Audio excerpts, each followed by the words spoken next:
money, the homegrown school feeding program. But for you, I know there's been talk about whether this was visionary enough, whether it was historical enough, as opposed to being topical. You seem to be swinging to that topical aspect, or at least a topical perspective. But when the president says that critics see incremental progress as stagnation, what do you see? Stagnation, incremental progress, or what? Well, it is difficult because maybe we don't have all the statistics, but the man in the street will certainly not see any incremental progress or progress at all. Perhaps not even stagnation, because stagnation will mean that we are still on the same pedestal. Maybe the man in the street will be thinking that we are retrogressing to a very large extent, and that for me does not inspire confidence or hope, as the case may be. But having said that, it is important. It is important that the president has tried to be as realistic as possible. I don't, in all honesty, believe that this is the time for us to be visionary. We've done this for 61 years, for God's sake. There's nothing we don't know anymore. We have an idea of the hope and expectation of the people of this country moving forward. Where were we in 1960? Where do we think that we should be at this point in time? We've not gotten there. Perhaps there were obstacles on the highway. There were bumps here and there. The military intervention somewhere along the line, the Civil War, amongst others. But at this point in time, Nigerians want to be realistic. Take us out of the quagmire. Let us have food on our table. Let us have the infrastructure necessary for us. Let us be able to travel on the highway, as the case may be, among so many other things. Let there be security. Let people move freely in this country. This is what people want to hear. We want to be as realistic as possible. So I don't think currently the average Nigerian wants to listen to philosophical speeches, empty promises, as the case may be, and being quote and unquote visionary, as some may claim. So I think that the time is for us to know exactly where we are moving, how we'll get there, and what portends for us for the future. I think that is as realistic as it can be. Well, I'm sure Professor Kela will have some responses to that. But before we do that, let's try to go reach Professor Dikwa. Been trying to reach him earlier. So, Prof, if you can hear us loud and clear, I'd like to take your initial thoughts on the president's speech. What sticks out for you the most in that speech? Yes, Ayo. Good morning, citizens of this great country. Good morning, gentlemen. My initial take is that we have every reason to celebrate our 61 years of togetherness. And luckily this time you invited mostly senior advocates of Nigeria, and only me and Professor Kila were outside. But I am a senior student of Justice Nikki Toby in the early 80s. So early 80s, when the dollar was sold for 75 kobo, not naira, it was 75 kobo to the dollar. At that time, nostalgic, isn't it? So, as we discussed, we should be able to find out or retrace our footsteps, identify the devil's advocates using technology. In fact, they are even sabotaging the use of technology the way the devil's advocates have been sabotaging the fixing of electricity and refinery for us to have the basic infrastructure. And therefore, Nigeria as a country should, as politicians themselves, should be able to deal with certain national issues with national interests in a fiat way, just like the way it was done with the discipline of the military. And therefore, national interest should not be allowed to be toyed with by individuals, no matter how highly placed they are. We should be able to sit on the tail of the devil, before it creates problems for us. Well, so when you say politicians toying with the nation's issues, exactly what are you referring to? I'm referring to the fact that they too much noise without much action, in the sense that since the first republic, Yes.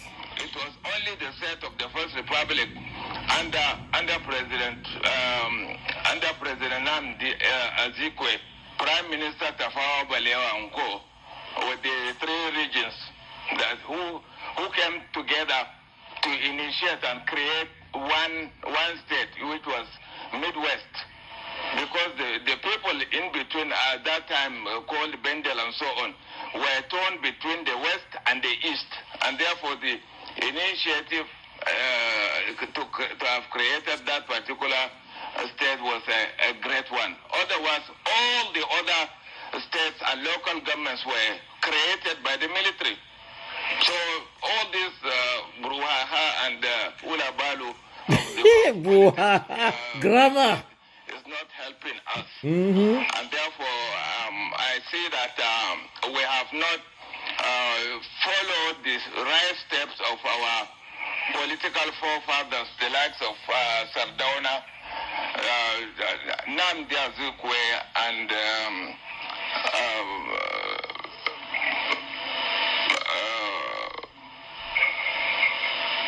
the others. Yes, because we are not telling our stories to our youths. Of the West. Professor Kila, I mean, you've listened to others, and one of the things that you said was about being visionary, historical and visionary. It would seem like you are on the same page as, Professor... Grammatize it. Are we talking to the ordinary people on the street? Well, I think, Hey. legitimately, Mr. Lincoln is taking about the topical issues. What do people want to hear? I'm not against what people want to hear, but there's a time and place for everything. Mm-hmm. The speech we heard today is a speech of 14th of May. It's a speech in which the government gives accounts of governance to say we came into power promising this, and this is what we have done so far. Breakdown. That is the anniversary of governance. And if you notice the president, he made reference to 6 years compared to since 1999. He's making it about the government of today. So Nigeria has three major speeches, and we should learn to understand, again, I repeat, the ethos of our calendar. We have a May speech, which is the date of governance anniversary. We have a June 12th speech, which is the date of democracy. And we have the October speech, which is the date of the forming of Nigeria. And there's enough space to respect those things, I argue. The topical issues are necessary, they're important. If you keep telling people just about bread, they're going to lack moral and intellectual Yes. themselves. Mm-hmm. That is why we're creating a generation that is all about, is that what we're going to eat? Mm-hmm. You see, sometimes this idea of topical things, practical things, they're very good, but they're not enough. What sustains greatness is thought beyond need. Yes. And when we focus on just need, we're going to be caged into survival rather than greatness and prosperity. So the way to manage it, I argue, is to respect the calendars. Content-wise, and you see, I'm taking myself away from the content of this conversation because I think it's the wrong thing. Content-wise, I think this is balance. The president says, in short, we're doing our best. Some people think our best is slow, they call it stagnant. Question is, do you understand why they say so? One, because the best is not good enough for them. Two, because you're speaking to people who don't send letters anymore. They don't even use fax. They don't make photocopies. Things happen for them immediately right now. So the idea of gradual process is tough on people who are used to taking snapshots and sending it across the world immediately. The world changed the day instant coffee came and Polaroid camera started. Since then, we just don't follow it because we're stuck with topical. If we can have a big overview that links our progress, we'll see that the approaches will be different to things. And again, I predict this, that by the end of tomorrow, we'll talk about social media. Whilst the government is holding down on Twitter, I predict that some people are going to juxtapose President Buhari's speech to Joe Biden's speech, just to have a feel of that energy and a different kind of way of delivery. Even though there are two different realities. Although there are two different realities. But in that two different realities, there's something shocking about this decade. Everybody has their reality, but there is a global index. Because anybody from Kampala to Enugu to Osogbo to London to Sydney can actually easily connect and imagine that they are the same world, not countries. You see, countries are going, we're talking of world now, and the earlier we get it, the better for us. Grammar, yes. Jasputization, grammarization, who the talk. But indeed, a nail bite on what the learned gentleman said there. We are not telling our story before the invaders came, to showcase who and how and what we are. So with that vacuum of lack of education comes in the value of communityness and the telling of our story. But you can only do that when you can connect with the people. More on community important, not local government, that rubbish. But Prof, because over the years, politicians make speeches, and in fact, most of the speeches, if not all the speeches they make, you always hear them talk about their achievements, yes, no matter the occasion. Yes. So, would it be fair to say, well, if one looks at it from the perspective of a professional in politics who will see something completely differently from the way full politicians see it, how do you reconcile that? Because if he gives a speech and he tries to set the scene respecting the calendar, as you were, and it's not in touch or perhaps somewhat devoid of what the current circumstances are, wouldn't certain groups say, look, what are you talking about here? This is completely different. Oh, well, they are, but they are already. Those ones that the president called stagnant scene. You'll always be criticized for whatever you do, but that doesn't mean you shouldn't care. That's what leadership is about. It's the idea to set a vision and to say, beyond where we are now, let me take you to another place. Let us get out of how it is done so far and try something bigger, at least new. That's the whole point of leadership. It's not conforming.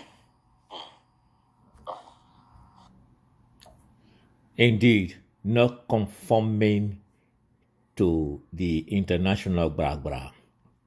The fact of the matter is, go back to the root that it takes a community to bring up a child and interject the shaming of those who wrong. Imperativeness of community growth and community policing, because the children of that locality knows their terrain. And when you are part of the community, people know you and your rubbishness can be handled. Yes, community is more important. You cannot just come and vocabulate. Empower the authorities from the root and tell our stories, the importance of civic education and community, not local government empowerment. Law and order starts from top bottom up, but the organs and the elites cannot be disrespecting law and order, and you expect the ordinary Joe, when they recruit the ordinary Joe as gangsters and vigilantes. Listen to this. Now, of Mrs. Adekoya, I mean, it is said that everything rises and falls on leadership. And as much as we have 200 million Nigerians, I mean, you have those millions of Nigerians looking up to the president, the governors, the local government chairman, even though that there's a lot of work that needs to be done in that area. But today that we're focusing on leadership and how much that has impacted on the lives of average Nigerians. If you were to pick just one element of leadership in Nigeria that we need to really revamp, as it were, what would that be for you? If I were to pick one element, I would pick accountability. I think the problem of leadership in Nigeria is that leaders are not accountable to the people. I think as well that then takes us to my position, is that leaders cannot be accountable until those who put them into office by way of votes or public expressions of support realize the relationship between the leaders and the led, and that there is a concept of accountability. Mm-hmm. And we cannot have that concept of accountability until there is education, widespread education.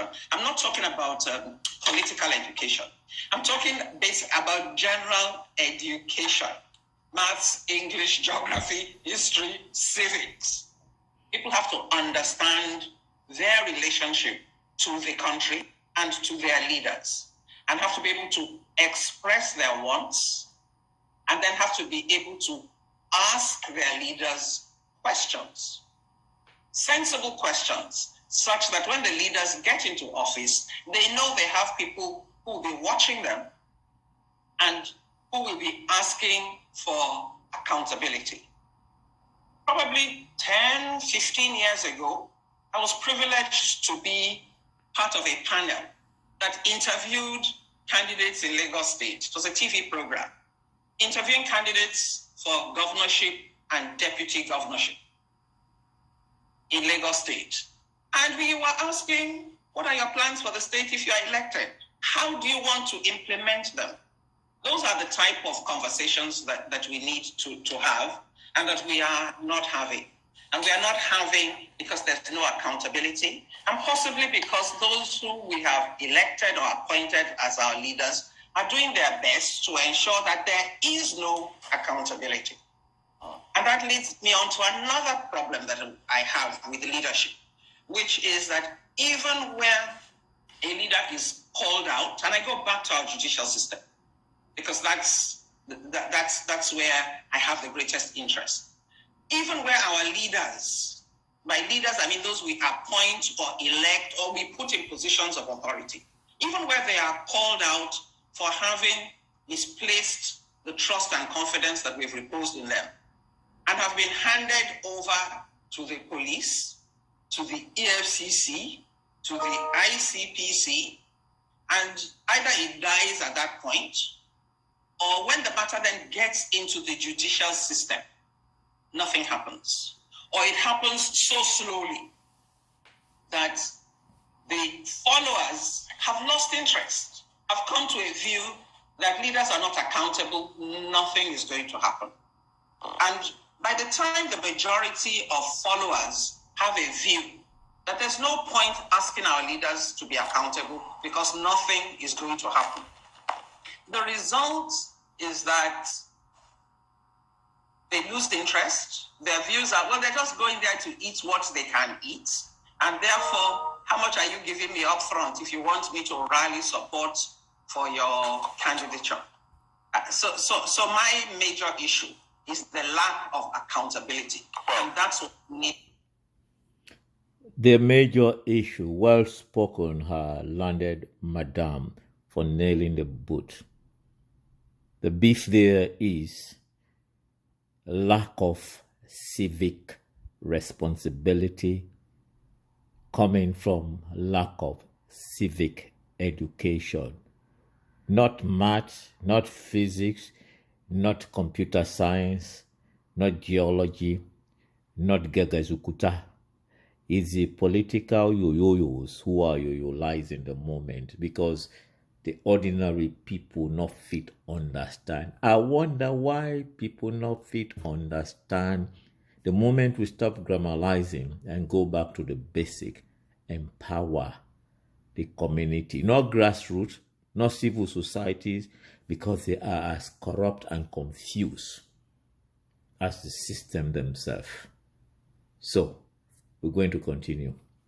Community building, community policing to trigger national security and public safety.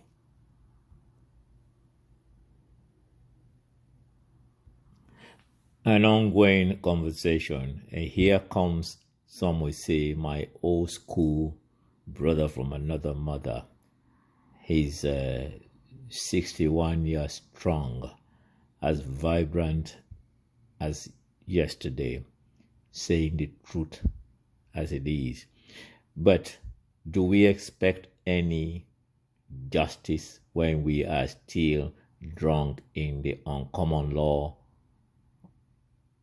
from the uncommon world of nations, where our judges and lawyers, African lawyers, are still white wigging and gowning materials that are not even produced in Nigeria nor in Africa?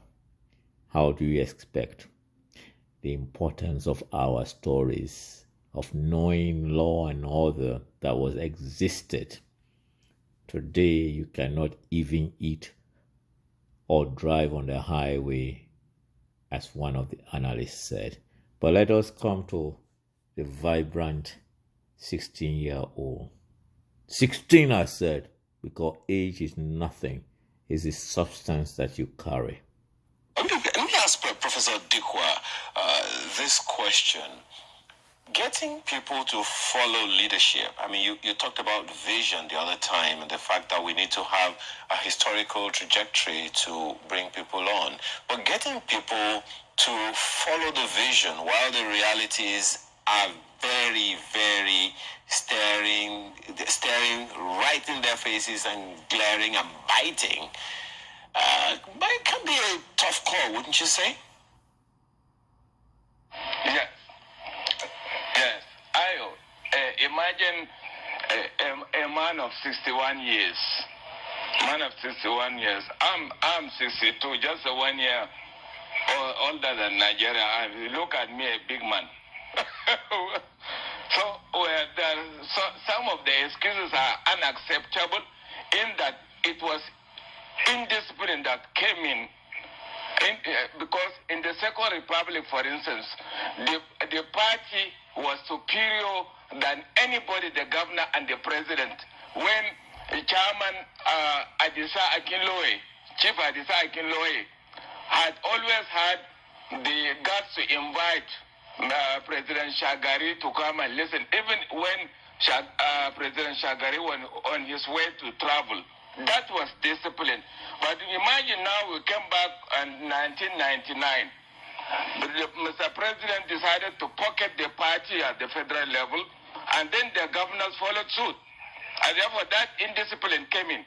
And earlier referred to the concept of patriotism. Patriotism, why?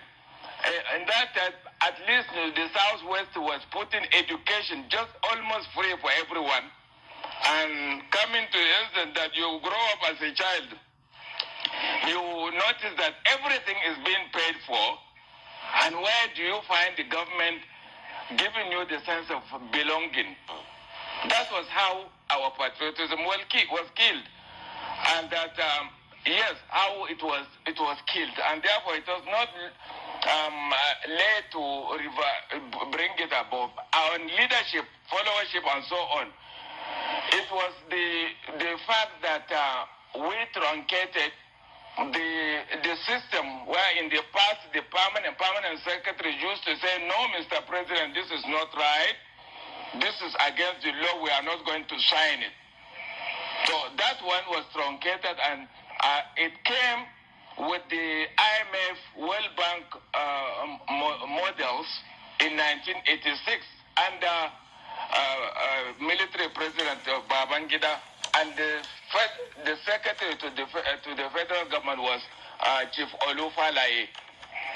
So from that time we had a SAP, Structural Adjustment Program, and we lost control because we had traditional system working where the ward head should be able to identify XYZ doing the wrong thing. He will be called upon by the imam or the pastor, as the case may be, to be told, to be even disciplined by the society.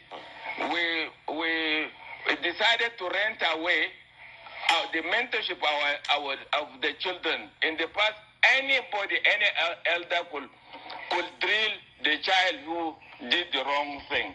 And unfortunately today, if you try to do so, the very possibility that the mother and the child will come together and tell the naive husband that he is harassing the child. The uncommon law of law. Well, people might say it's old school, and especially in the plantation, where many, many dedicated, innocent fathers have either been castrated, made destitute, or made to go mentally cuckoo because a she decide to make up stories about the he. And the uncommon law, of course, not wanting the interests, especially of African people. That's another story. Many innocent, hard-working men, not taking away that there are some cuckoo-head, bullish men, but it takes both sides. There are also bullish women or mothers, or the motherless mothers, for lack of a better word, just like the fathers. But majority of fathers and mothers always have the best interest of the child. But when one party decides to be vicious, and the upper hand mostly given to the mothers with the purported feeling or notion that they are the providers because of the naturalness of childbirth, that's where the penalty kick is missed. And we hope things can get better. We're trying to tighten it under 37 minutes, but we're going to take it to the rare community importance from my landed sister. Bear with us. All right, Mr. Sadike, could you talk to us in consideration of your experience at that session you had with politicians, interviewing those who wanted to come into office, and then also seeing the electorates and hearing those politicians speak? Do you think that, or how far away are we from ensuring that the economy becomes a major determining factor in electing those who will govern us? Because it turns out that, look, economy is always a big factor. We've seen it in all the climes. Very pertinent question, and thank you for that. Let me start from the back. The economy is pertinent.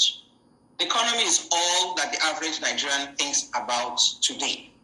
Whether you are high class, you want to maintain your high class.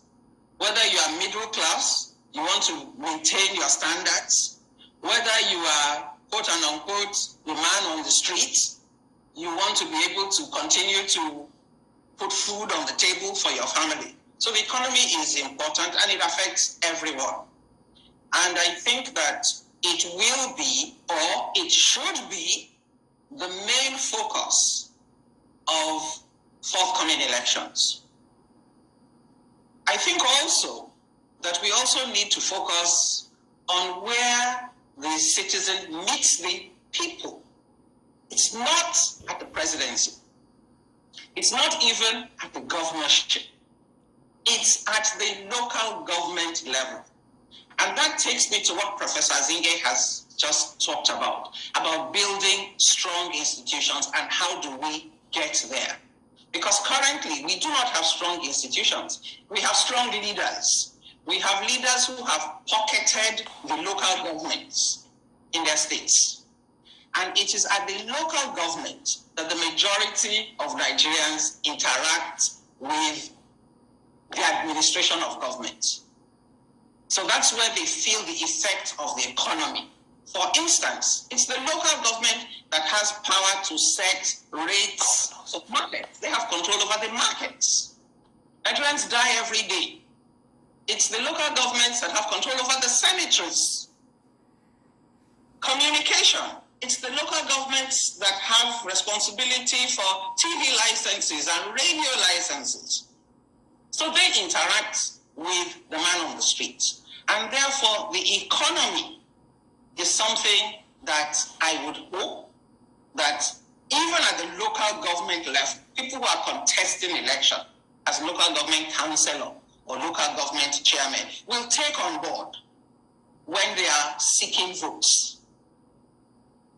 In those years back, we only had the campaign for we only had the TV series for the candidates for governor and deputy governor, and from the various political parties, and asked each party to put forward their positions. And I was privileged to be on the team that we interviewed Babatunde Fashola and his deputy, and interviewed the candidates who are running on the other political platforms.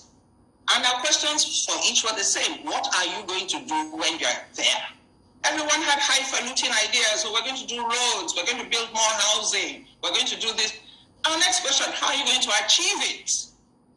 And that was what enabled us to at least bring out to our viewers those who had actually thought through their campaign plans and had some ideas of how they would implement, how they would fund, how they would distribute the quote and unquote the dividends of democracy to the people if they were elected. We need to extend that to the local government when there are local government elections. And I think this is somewhere, this is an area where I think not just social media, but the television stations, the reporters, the fourth estate of the realm have a role to play in educating and being informative to the populace about local governments, where they are today, what they need, and providing a platform for those who are contesting office on each platform to say how they're going to fulfill those needs. Because until the populace even know, they can't hold the people they vote for accountable. I mean, a lot of issues you have raised. Yes, you cannot be a foreigner in your own constituency. Everyone that is to vote or be voted for must and should have a constituency. I dare not call them local because local is insulting. And I buttress what my sister is saying. Civic education is a must around Africa. With civic education, accountability will be the bread and butter of Africans. We are going to end under 37 minutes because we want to make sure we are under President Buhari's speech. But this is for Africa. And the South Africa Constitution must be imitated, not duplicated, because South Africa, after apartheid, is happening.